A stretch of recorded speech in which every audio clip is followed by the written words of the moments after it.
영광 돌리는 인터넷을 통해서 또 성전 예배를 통해서 예배드리는 우리 모두에게 하나님께서 큰 은혜 내려 주실 줄 믿습니다. 오늘 동방박사들의 성탄, 동방박사들의 성탄. 우리가 이 성탄을 대부분 이 목자들의 성탄을 우리가 많이 익히들어 알고 있습니다. 이 동방박사들의 성탄, 이것은 이미 4달, 5달 전에, 어떤 분들은 1년 전이라고 말을 하거든요. 1년 전에 그분들이 출발해서 1년 후에 베들레헴에 도착했다. 어떤 분들은 4달, 5달 걸려서 또 예루살렘에 왔다라고 말하시는 분들이 있습니다. 그래서 우리가 흔히 저둘밖에 한밤중에 양틈에 자던 그 목자들에 대한 성탄, 이것을 우리가 익히들어 알고 있습니다. 그리고 보라, 내가 온 백성에게 미칠 큰 기쁨의 좋은 소식을 너희에게 전하노라. 오늘 다윗의 동네에 너희를 위하여 구주가 나셨으니 곧 그리스도 예수시니라 라고 말을 하고 있습니다. 이미 예수님이 탄생하기 전에 500년, 600년 전에 미가 선지자를 통해서 유대 땅 베들레헴을 이미 예언했고, 그 베들레헴에 정확하게 예수님은 베들레헴에서 탄생하셨습니다. 이 성경의 위대함이 이거예요. 예언을 했어요. 근데 그게 그대로 이루어졌다는 것입니다. 석가는 죽으면서 생자 필멸이라, 산자는 죽게 마련이야 그러면서 죽었어요. 위대한 사람이죠. 왜? 말이 맞았잖아요. 산 사람은 죽어요. 근데 그가 그 다음에 남긴 것은 그렇게 특별한 게 없어요. 공자도 그 안현이라는 제자가 말을 했죠. 선생님, 이 살아 생전의 인생에 대해서는 선생님이 너무 잘 가르쳐 주셔서 우리가 이 살아 있을 때 어떻게 살아가야 할 것인가 잘 알겠습니다. 그런데 선생님, 죽어서는 어떻게 되는 겁니까? 그러니까 그 공자가 그의 수제자 안현에게, 야 이놈아, 죽어봐야 알아. 나도 안 죽어봤어. 그건 죽어봐야 아는 거야. 참, 공자도 진실한 사람이에요. 왜? 죽어봐야 안다. 내가 어떻게 하냐? 그런데 예수 그리스도께서는 어떻게 말씀하셨습니까? 내가 곧 부활이요 생명이니 나를 믿는 자는 죽어도 살겠고 무릇 살아서 나를 믿는 자는 영원히 죽지 아니하니라. 분명하게 예수님은 이 삶과 죽음의 문제까지도 언급해 주셨고, 죽음의 문제, 누구든지 주 예수를 믿으라 그리하면 너와 내 집이 구원을 얻으리라. 하나님이 세상을 이처럼 사랑하사 독생자를 주셨으니 이는 저를 믿는 자마다 멸망치 않고 영생을 얻게 하려 하심이니라. 할렐루야. 하나님이 그 아들을 세상에 보내신 것은 그 아들로 말미암아 세상이 심판을 받게 하려 함이 아니라 그 아들 예수로 말미암아 모든 세상 사람이 구원을 얻게 하려 하심이니라.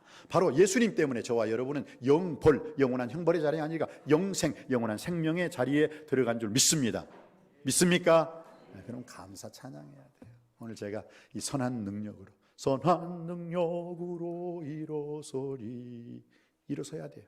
무엇으로? 선한 능력으로 일어섰을 때 선한 싸움 싸우고 달려갈 길 마치고 믿음을 지키게 해주시는 하나님 아버지 앞에 승리하는 인생을 우리가 살게 될 줄 믿습니다. 오늘 헤롯 왕 때, 참 이때가 어떤 때였습니까? 우리 한번 2장 1절 말씀, 2장 1절 말씀, 2절 말씀 받들어 있기를 원합니다. 시작. 헤롯 왕 때 예수께서 유대 베들레헴에서 나심에 동방으로부터 박사들이 예루살렘에 이르러 말하되 유대인의 왕으로 나시니가 어디 계시냐? 우리가 동방에서 그의 별을 보고 그에게 경배하러 왔노라 하니. 아멘. 오늘 동방 박사들이 이 유대 땅, 이스라엘 땅에 들어온 이유가 무엇입니까? 유대인의 왕으로 나시니가 어디 계시냐? 우리가 동방에서 그의 별을 보고 그에게 경배하러 왔도다. 정작 이스라엘의 헤롯 대왕은 예수님을, 그 땅에 태어나신 예수님을 경배하지 않았는데 먼 이방 땅에 있는 이 동방 박사들이 와가지고 예수님을 경배하러 왔어요. 이방인은 예수님을 경배하러 왔는데 정작 그 나라 이스라엘 백성들, 대제사장, 서기관, 바리새인, 그 나라 땅에 살고 있는 그 당시에 헤롯 왕, 헤롯 대왕이죠. 헤롯 왕은 경배하지 않았어요. 오히려 박사들에게 뭐라고 물어봐요? 야, 만약 당신들이 그 유대인의 왕으로 나신 그 어린아이를 보거든 내게로 조용히 와서 말을 해라. 그럼 나도 가서 그에게 경배할 것이다. 동방박사들 경배는, 경배와 찬양 속에 여기서 말하는 경배라는 단어가 프로스큐네세스라는 말이에요. 이 프로스큐네세스라는 말은 뭐냐? 엎드리다, 바짝 엎드리다 이거예요. 바짝. 여러분 정말 위대한 사람을 보면 여러분들 어떻게 해요? 얼떡 일어나가지고 아유 영광입니다 하잖아요. 그러나 하나님 앞에서는 일어서지 마세요. 엎드리세요. 만왕의 왕 천지를 창조하신 창조주 하나님, 그 하나님께서 사람이 되어서 이 땅에 오신 예수 그리스도, 그 예수 그리스도 앞에서는 일어서는 게 아니라 엎드리는 겁니다. 엎드려서 주님을 맞이해야 될 줄 믿습니다. 엎드려 경배 치하할 수 있는 우리 모두가 되기를 주님의 이름으로 축원드립니다. 예수님 때문에 내가 죄사함 받았고, 예수님 때문에 내가 하나님의 자녀가 되었고, 예수님 때문에 내가 영생을 얻었고, 예수님 때문에 내가 천국 백성 되었다면 이제 우리 예수 그리스도, 이 크리스마스는 두 단어가 합친 거예요. 크라이스트, 크리스, 예수님이란 뜻이죠. 마스는 미사예요. 월십, 예배드린다. 그러니까 크리스마스란 원래의 뜻은 무엇입니까? 예수님께 예배드리는 날이라는 거예요. 예수님을 경배하는 날이라는 거예요. 예수님을 찬양하는 날, 이게 크리스마스예요. 그래서 우리는 12월 25일 크리스마스가 크리스마스로서의 그 의미가 아니라 날마다 매일 순간순간이 예수 그리스도께 경배하고 찬양하고 예배할 수 있게 되길 주님의 이름으로 축복합니다. 주님을 예배하다는 단어가 구약 성경 이사야 40장에 나와 있죠. 여호와를 앙모하는 자, 여호와를 앙망하는 자는 새 힘을 얻으리니, 여기서 앙망하다가 예배하다라는 뜻이에요. 여호와를 앙망하는 자에게 하나님이 새 힘 주시고 새 권능 주시고 새 능력 주실 줄 믿습니다. 오늘 예배드리는 여러분에게 하나님께서 권능, 권세, 능력의 힘을 허락해 주실 줄 믿습니다. 그런데 예수님은 언제 태어났다고요? 마태복음 2장 1절에 헤롯 왕 때, 이 헤롯 왕이란 사람이 참 어떤 사람이냐? 대단한 사람이죠. 나쁜 쪽으로 대단한 사람이에요. 아주. 왜냐하면 그의 할아버지를 죽입니다. 그의 할아버지를 죽여요. 그리고 그의 아내도 죽여요. 그의 자식들도 죽여요. 아내가 10명이고 자식이 15명인데 살아남은 자식이 별로 없어요. 다 죽여요. 어떻게? 자기의 왕권을 유지하기 위해서. 이 헤롯 왕이 이스라엘 사람이 아닙니다. 근데 어떻게 이스라엘 왕이 되었어요? 참 이상하죠, 여러분. 대한민국 사람도 아닌 사람이 대한민국의 대통령이 되었다. 이해가 가요? I don't understand. 이해가 안 가죠. 지금 이 상황이에요. 헤롯 왕 때. 이 헤롯 왕은요, 암몬 사람이에요. 이두메 사람이에요. 근데 이렇게 어떻게 왕이 될 수 있었느냐? 그때 당시 이스라엘은 로마의 속국이었어요. 그러니까 로마에서 이스라엘의 왕을 파견을 한단 말이에요. 그러니까 이 헤롯이라는 사람이 로마에 딱 들이붙어가지고 엄청난 뇌물, 엄청난 돈을 줘가면서 저 이스라엘 왕 되고 싶어요. 저 되게 해주세요. 그런데 그가 상당히 정치적으로 실력자입니다. 많은 사람을 알아요. 오늘날로 말하면 발이 넓은 사람이야. 그러다 보니까 로마에서는 이스라엘 왕 누가 되든 상관없어요. 로마에 순종하는 사람, 로마에 복종하는 사람 이스라엘 왕으로 임명을 했어요. 그러니까 이제 헤롯이 로마에서 왕의 그 쫙 임명장 받고, 야 이스라엘 까불지 마, 내가 너희들이 왕이야. 그러니까 이스라엘은 뭐요? 로마의 속국이었기 때문에 꼼짝할 수가 없는 거예요. 암소리 못하고 고개 숙이고 받아들일 수밖에 없는 거예요. 그게 바로 헤롯 왕 때예요. 헤롯 왕 때. 그래서 이스라엘 사람이 아닌 사람이 이스라엘의 왕이 될 수가 있었다는 거예요. 유대의 왕이 될 수가 있었다라는 거예요. 왜? 그 시대에는 로마의 속국이었기 때문에 로마가 시키는 대로 해야만 되는 시기였습니다. 그래서 이스라엘 사람도 아닌 사람이 이스라엘의 왕이 되니까 이스라엘 사람들, 대제사장과 서기관과 바리새인들, 열심 애국자들이 좋아하게요? 안 좋아하게요? 안 좋아하지. 자기 나라 사람도 아닌 사람이 이스라엘을 다스리겠다고 하니까, 유대인의 왕이 됐다고 하니까. 그러니까 이 헤롯 대왕이 하는 게 뭐냐면 이스라엘 성전 있죠. 성전을 비껴벅지하게. 이스라엘 사람들은 또 성전 그러면 꼼빡 죽어요. 그냥 아이고 성전 지어준다니까 그냥. 아 그래 아이고 야 저 사람 우리 왕으로 인정해주자. 왜? 성전을 지어주잖아. 성전을. 그게 헤롯 성전이에요. 헤롯 성전. 그리고 이스라엘 사람들 환심을 사기 위해서 이스라엘의 종교 지도자들하고 야 해가지고 예수님을 죽이는 자리에 이르잖아요. 이렇게. 그래서 바로 헤롯 왕 때 예수께서 유대 베들레헴에서 나시매. 예수님이 그때 태어나시겠다 이거예요. 헤롯 왕이 그 못된 짓거리 하고 있었을 때 이스라엘 나라 사람도 아닌 그 에돔 사람, 이두메 사람이 이스라엘 왕이 되는 그 폭군 정치하고 있을 그때 예수님께서 베들레헴에서 나심에 동방으로부터 박사들이 예루살렘에 이르러, 그때 또 동방으로부터 박사들이 예루살렘에 이르렀다고 하죠. 그러면서 2절 말씀 뭐라고요? 유대인의 왕으로 나신 이가 어디 계시냐. 여기서 아주 중요한 단어가 있죠. 유대의 왕이라고 하지 않고 뭐라고요? 유대인의 왕으로. 그러니까 넌 유대인의 왕이 아니라는 거예요.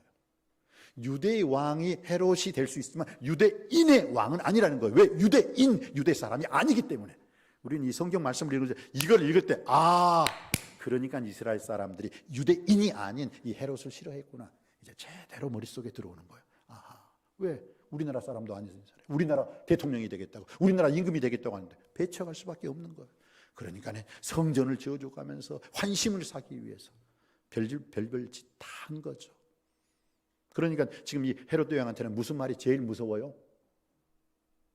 자기가 지금 왕인데 이 왕권을 유지하기 위해서 노력을 하고 있는데, 왕권을 유지하기 위해서 할아버지도 죽이고 자기 아내도 죽이고 자기 자식들도 다 죽였는데, 지금 동방박사들이 와가지고 무슨 말을 하고 있어요? 왕 얘기를 하니까 여기에 트라우마가 생긴 거예요. 트라우마가. 에이? 왕? 내가 왕인데? 뭐야 지금? 하면서 아주 그냥 민감하게 지금 반응하는 거예요. 여러분이 이 말씀을 좀 드라마틱하게 하면 헤롯 왕이 얼마나 눈이 튀어져 나왔을 거야. 동방박사들이 하는 말, 유대인의 왕으로 나신 이가 어디 계시뇨? 하니까 얼마나 깜짝 놀랐을까요? 우리가 별을 보고 그에게 경배하러 왔노라. 이 동방 박사들이 누구냐 했을 때는 우리가 한번 깊이, 그 당시 마구스, 마귀라는 사람들이 있었어요. 마귀가 아니라 마귀. 이것은 뭐냐? 점성술사예요.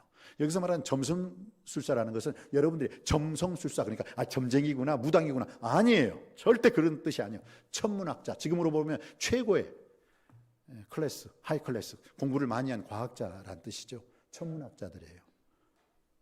근데 그 동방 박사가 과연 어디서 왔느냐?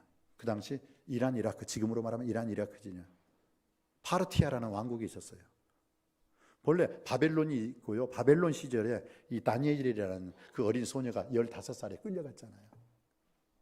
그러면서 어떻게 됩니까? 그건 80이 되도록 온전히 하나님을 섬겼기 때문에 하나님께서 그가 바벨론 시대에도 총리가 되게 해주시고, 또 그 바벨론이 무너지고 신바벨론 시대에도 총리가 되게 해주시고, 메데라는 나라가 있었을 때 거기서도 총리가 되게 해주시고, 파사가 오늘날로 말하면 뭐예요? 페르시아 시대에도. 그러니까 네 나라를 섬기게 해주. 그러니까 정치인들 지금 뭐 이렇게 이쪽 여당졸 야당졸 뭐 줄 잡아야 된다 뭐 그거 아니에요. 엘리야 보세요. 네 나라가 바뀌었는데도 불구하고 네 나라의 수장이 되잖아요. 그건 뭡니까? 온전히 하나님만 의지하고 하나님만 바라보고 하나님만 신뢰한 줄 믿습니다.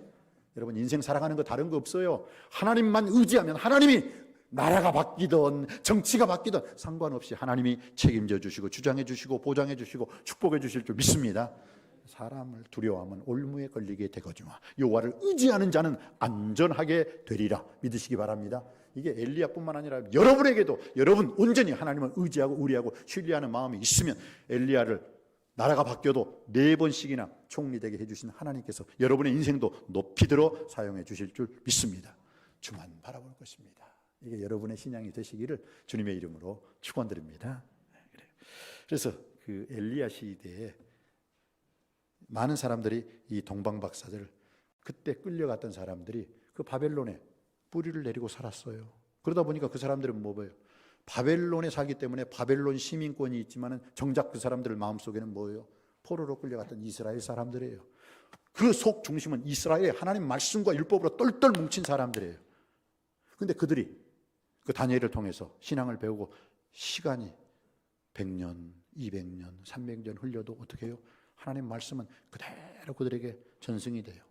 그런데 미가서 5장 2절 말씀에 유대 땅 에브라다야, 너는 유대가 올 중에서 가장 작지 아니하도다. 내게서 이스라엘을 다스리는 자가 탄생할 것이다.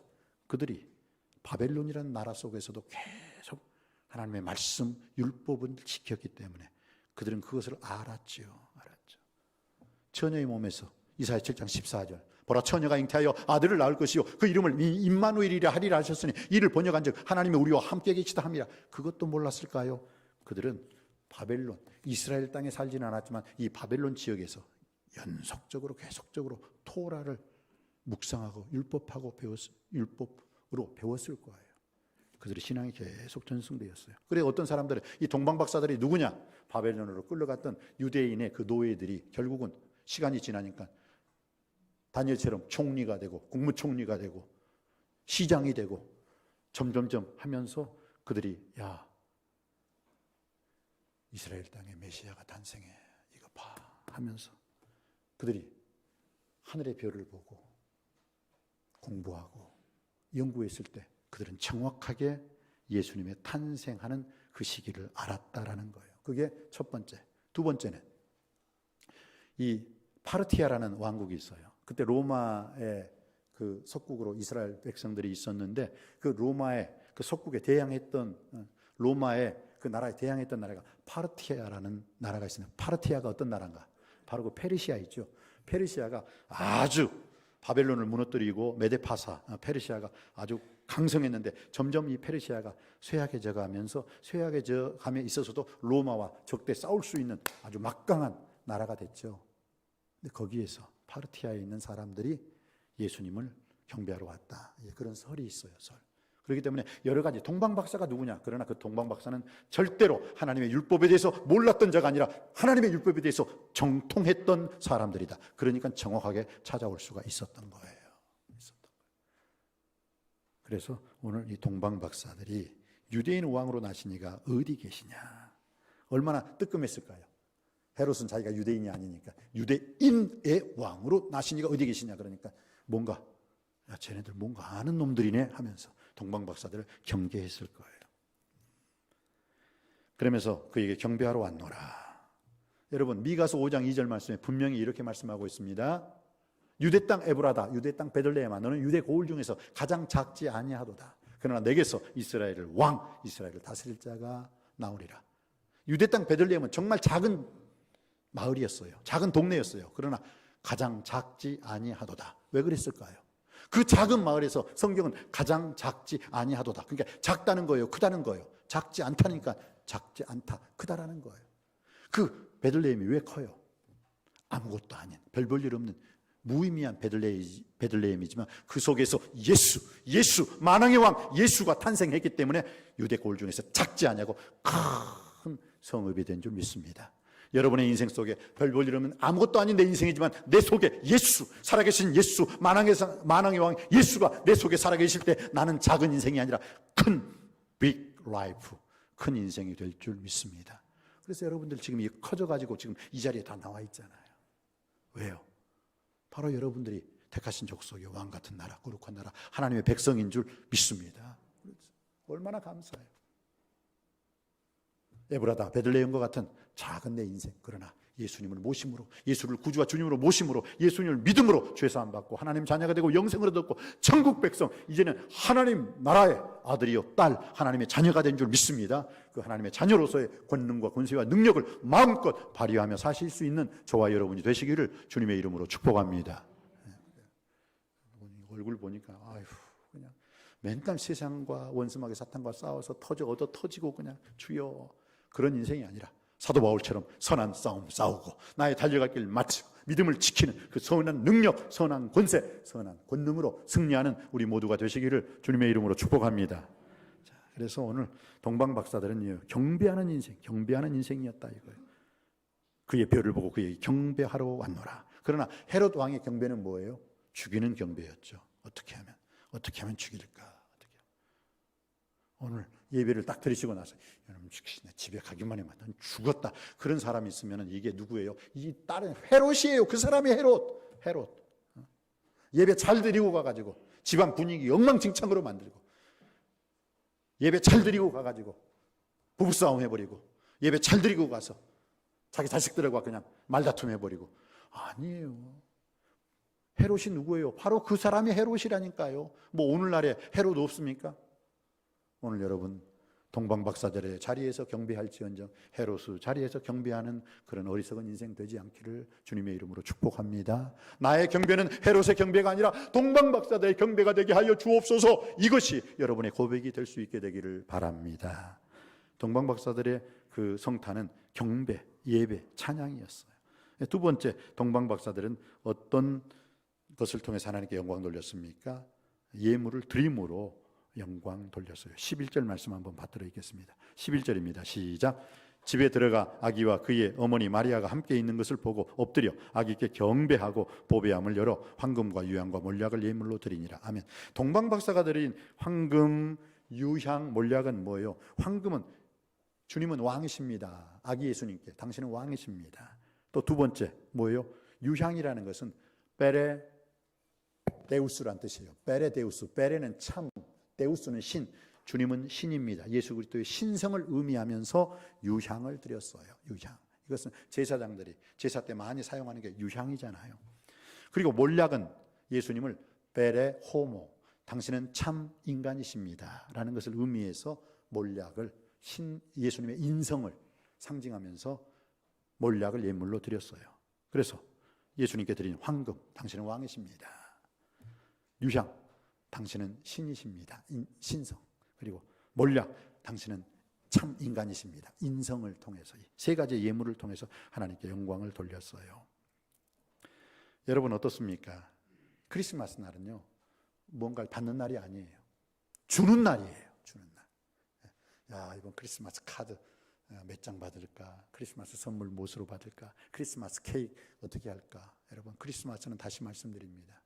받는 날이 아닙니다. 드리는 날이에요. 그래서 오늘 보세요. 황금과 유향과 몰약을 예물로 드리니라. 여러분, 이번 크리스마스는 받으려고 생각하지 말고 뭔가 여러분을 향해서 헌신봉사 충성했던 사람들, 여러분의 부모님께 뭔가 드릴 수 있는 날, 여러분의 자녀들에게 뭔가 드릴 수 있는 날, 여러분의 사랑하는 사람에게 뭔가 받으려고 하지 말고 사랑하는 사람에게 먼저 뭔가 여러분이 드릴 수 있는 날이 되시기를 주님의 이름으로 축복합니다. 그리고 마지막, 이 동방박사들의 성탄은 첫 번째 경배의 성탄이었다. 두 번째 드림의 성탄이었다. 세 번째 뭐예요? 12절 말씀입니다. 12절 말씀 받들어 읽습니다. 시작. 그들은 꿈에 헤로데게로 돌아가지 말라 지시하심을 받아 다른 길로 고국에 돌아가니라. 아멘. 아멘. 돌아가지 말라 해서 어떻게 해요? 돌아갔어요? 안 돌아갔어요? 안 돌아가고 다른 길로 갔다. 즉 불순종했다는 거예요? 순종했다는 거예요? 순종했다는 거예요. 여러분, 예배의 클라이막스가 뭔지 아십니까? 오늘 여러분들이 예배를 통해서 하나님께 영광 돌리고 있는 줄 믿습니다. 그런데 예배 끝나고 난 다음에 더 중요한 건 뭐예요? 순종이에요. 예배 드리고 난 다음에 하나님 말씀 듣고 그 하나님 말씀을 행함 있는 믿음으로 실천했을 때, 행함 있는 믿음으로 살았을 때 놀라운 하나님의 역사가 임하게 될 줄 믿습니다. 그래서 예배 아무리 잘 드려도 이 예배 하나님 말씀처럼 살지 않으면, 이 하나님 말씀대로 살지 않으면 여러분은 모래 위에 지은 어리석은 인생이 될 수밖에 없는 것입니다. 갈릴리 가나 혼인잔치집 보세요. 물이 변해나요? 포도주가 되는 놀라운 기적이 어떻게 일어날 수 있었어요?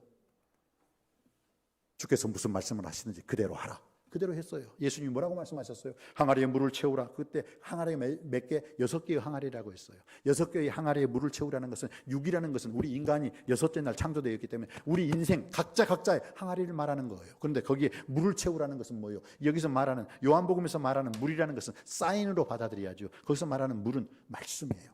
하나님 말씀으로 가득 채우라. 여러분이 하나님 말씀으로 가득 채울 때 물이 변화해요. 포도주가 되는 향기를 바라는 인생을 살게 될 줄 믿습니다. 세상 말이 아니에요. 세상의 이데올로기, 어떤 이념이 아니에요. 말씀으로, 하나님 말씀으로 항아리에 물을 채우라. 그 6항아리는 저와 여러분의 각자 한 사람 한 사람을 말하는 거예요. 거기에 뭘 채워야 된다? 말씀을 채워야 된다. 말씀을 채웠어요. 항아리에 물을 채우라. 채웠어요. 순종했어요. 그리고 난 다음에 떠서 갖다 주라. 딱 떠서 갖다 주니까 와, 물이었는데 포도주가 되는, 변한 포도주가 되는 기적이 일어난 줄 믿습니다. 마찬가지입니다. 여러분이 하나님 말씀을 듣고 행했을 때, 행함 있는 믿음으로 실천할 때 그 말씀은 말씀이 아니라 말씀에 대한 기적으로 여러분에게 다가올 줄 믿습니다. 그래서 누구든지 목마르거든 내게로 와서 마시라. 이 목마르거든 하나님 말씀을 먹으라는 거예요. 나를 믿는 자는 그 배에서 생수의 강이 흘러 넘치리라. 할렐루야. 이게 순종. 오늘 또 보세요. 동방박사들이 다 꿈에 헤로데게로 돌아가지 말라 지시하심을 받아 다른 길로 고국에 돌아가는, 즉 순종하여 다른 길로 고국에 돌아갈 수가 있었다라는 거예요. 순종함으로 말미암아 예수 그리스도는 살 수 있었고, 예수 그리스도는 애굽에 피난할 수 있었고, 예수 그리스도는 그 공생애의 사역, 하나님의 아들로서의 참 삶을 살게 된 줄 믿습니다. 순종할 때 하나님의 뜻이 이루어져요. 순종하지 않으면요, 마귀의 뜻이 이루어져요. 마귀가 하는 일이 뭐예요? 도적질하고 죽이고 멸망시키는 것이 마귀의 일이라는 것 꼭 깨닫고, 정말 오늘 이 예배 드리는 여러분들, 크리스마스, 이 2022번째 드리는 크리스마스, 이때 우리가 첫 번째의 성탄, 동방박사들의 경배하는 성탄, 드리는 성탄, 그리고 순종하는 그 성탄을 통해서 하나님께 영광 돌릴 수 있는 우리 모두가 되시기를 주님의 이름으로 축복합니다. 기도하시겠습니다. 오 주여, 2022번째 맞이하는 이 성탄이 동방박사들의 첫 번째 성탄과 동일할 수 있도록 은혜 베풀어 주시옵소서. 우리의 성탄이 경배하는, 찬양하고 예배하는 성탄 되게 하여 주시옵시고, 받으려고 하는 것이 아니라 드리기 위해서 주는 성탄 되게 하여 주옵시고, 불순종이 아니라 순종하는 성탄절 되게 하여 주옵소서. 예수님의 이름으로 기도드립니다. 아멘.